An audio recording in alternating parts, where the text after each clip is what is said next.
ولتكن منكم أمة يدعون إلى الخير ويأمرون بالمعروف وينهون عن المنكر وأولئك هم المفلحون. Assalamualaikum warahmatullahi wabarakatuh. Alhamdulillahi rabbil alamin. Asyhadu an la ilaha illallah wahdahu la syarikalah wa asyhadu anna Muhammadan abduhu wa rasuluh. Allahumma salli ala Muhammadin wa ala alihi wa ashabihi ajma'in. Amma ba'd. Pertama, kita panjatkan puji syukur pada Allah Subhanahu wa taala. Pada kesempatan ini kita masih bisa melanjutkan perkuliahan kita, yaitu Al-Islam Kemuhammadiyahan 5. Salam dan salawat kepada Nabiullah Muhammad sallallahu alaihi wasallam, Nabi yang senantiasa kita jadikan sebagai qudwah, sebagai contoh, sebagai suri tauladan dalam kehidupan kita. Kuliah kita pada kesempatan ini kita lanjutkan dengan materi kewajiban menuntut ilmu.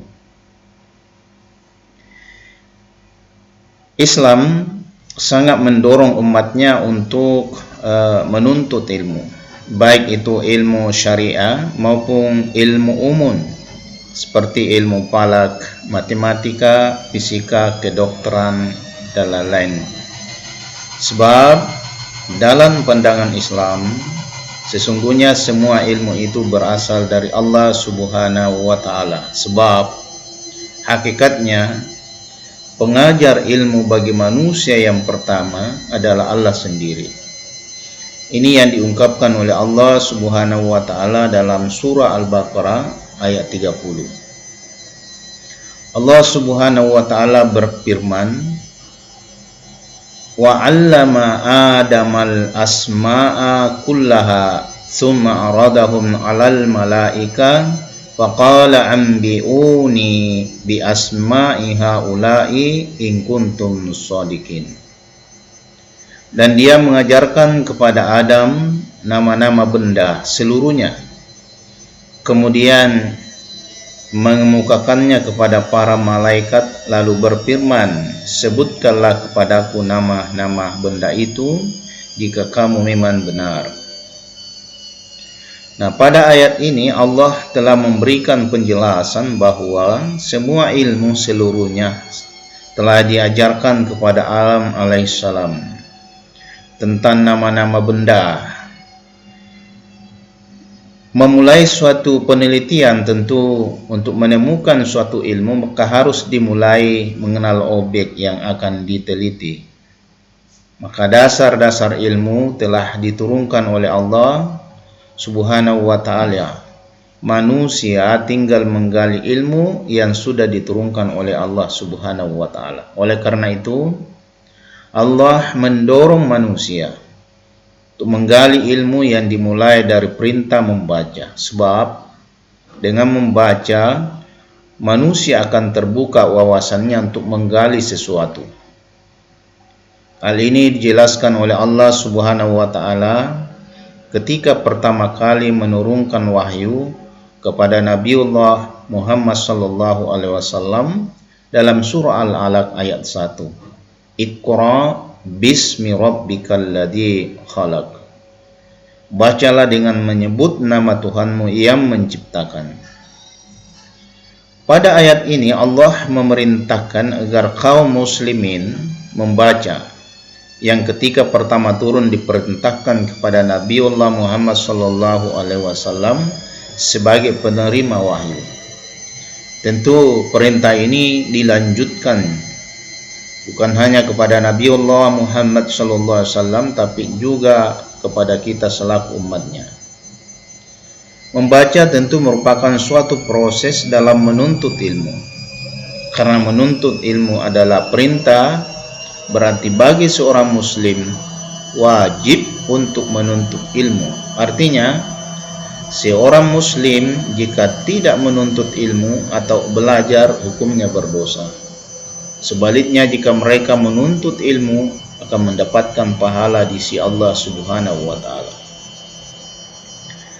Dalam hadis yang diriwayatkan oleh Ibnu Majah dipertegas bahwa menuntut ilmu itu wajib bagi setiap muslim, laki-laki dan muslim perempuan.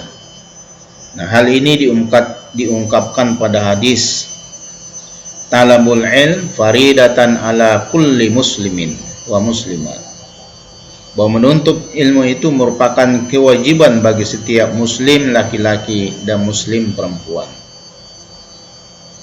Ilmu yang wajib dituntut oleh seorang muslim adalah semua ilmu, sebab pada hakikatnya semua ilmu itu adalah berasal dari Allah Subhanahu wa taala. Sebab semua ilmu yang dikembangkan oleh umat manusia pada hakikatnya adalah milik Allah Subhanahu wa taala. Pada surah Al-Alaq ayat 1, perintah untuk membaca dengan nama Allah yang telah menciptakan. Sehingga manusia seharusnya meneliti hasil ciptaan Allah yang berupa ayat-ayat kauniyah, yaitu alam dan seluruh isinya. Pada akhirnya lalu ada yang membaca angkasa yang kemudian melahirkan ilmu astronomi atau ilmu falak. Ada yang kemudian membaca tubuh manusia lalu melahirkan ilmu kedokteran. Ada yang membaca fenomena interaksi manusia dengan sesama lalu melahirkan ilmu sosiologi. Ada yang membaca makhluk hidup lalu melahirkan ilmu biologi beserta turunannya seperti ilmu peternakan, ilmu pertanian, dan lain-lain. Ada yang membaca laut lalu melahirkan oceanografi dan sebagainya. Sehingga pada hakikatnya ilmu yang digali oleh manusia yang berasal dari alam atau ayat kauniyah adalah ilmu Allah. Maka tidak boleh kemudian ada dikotomi antara ilmu syariah, ilmu ibadah dengan ilmu-ilmu yang berasal dari hasil eksploitasi terhadap alam. Sebab keduanya adalah ayat-ayat Allah Subhanahu wa taala, sekalipun ada yang tertulis seperti Al-Quran dan ada yang digali dari sunnatullah atau ketetapan Allah Subhanahu wa taala di alam raya ini dengan melakukan penelitian atau eksperimen. Nah, seorang yang berilmu tentu memiliki keutamaan dibandingkan dengan orang yang bukan ilmuwan. Pertama, Allah mengangkat derajat orang yang beriman dan berilmu berapa derajat sebagaimana yang dijelaskan dalam surah Al-Mujadilah ayat 11. Yarfa'illahu alladhina amanu minkum walladhina utul ilma darajah wallahu bima ta'maluna khabir.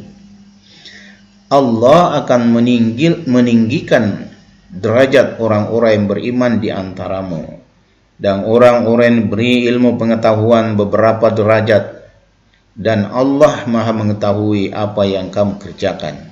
Quran surah Al-Mujadilah ayat 11. Perhatikanlah ketika seorang ulama misalnya mendatangi suatu tempat di mana beliau sudah lama ditunggu dengan penuh penghormatan, atau seorang guru yang mengajar di pelosok-pelosok, mereka begitu dihormati. Lalu bandingkan dengan orang yang tak berilmu, atau bandingkan dengan orang yang memiliki ilmu dengan kemampuan ilmu manajemen, lalu berhasil memanage suatu usahanya dan berhasil dalam bidangnya. Begitu dihormati oleh koleganya. Jadi salah satu keutamaan orang berilmu, mereka akan terangkat derajatnya di sisi Allah Subhanahu wa taala.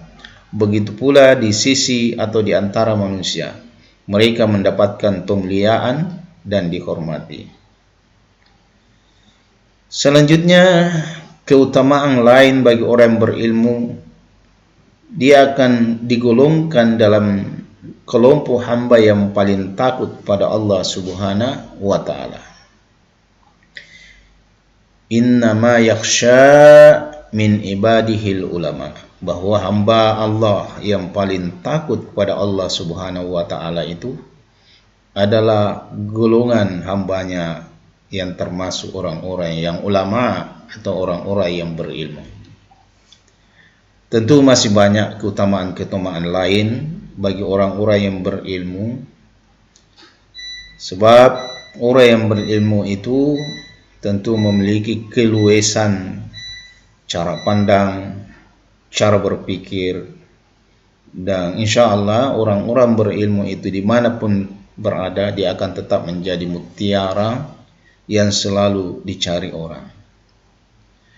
Semoga kita semua termasuk orang-orang yang sering mengembara mencari ilmu, lalu dengan ilmu itu insya Allah kita ajarkan kepada orang lain, kemudian kita terapkan dalam kehidupan kita, ilmu apapun, sebab semua insya Allah akan bermanfaat untuk diri kita, untuk orang lain. Sebab ilmu itu adalah cahaya yang akan menerangi menjadi suluh di tengah-tengah kegelapan. Apakah itu ilmu yang merupakan ayat-ayat kauliyahnya Allah Subhanahu wa taala, atau ilmu yang berasal dari ayat-ayat kauniyahnya Allah Subhanahu wa taala. Semoga kuliah kita kali ini bermanfaat. Mari kita semua berusaha menjadi orang-orang yang berilmu, sebab itu adalah kewajiban, merupakan perintah Allah Subhanahu wa taala. Akhirul kalam, nasrun minallah wa fathul qarib wa basyiril mu'minin. Wassalamualaikum warahmatullahi wabarakatuh.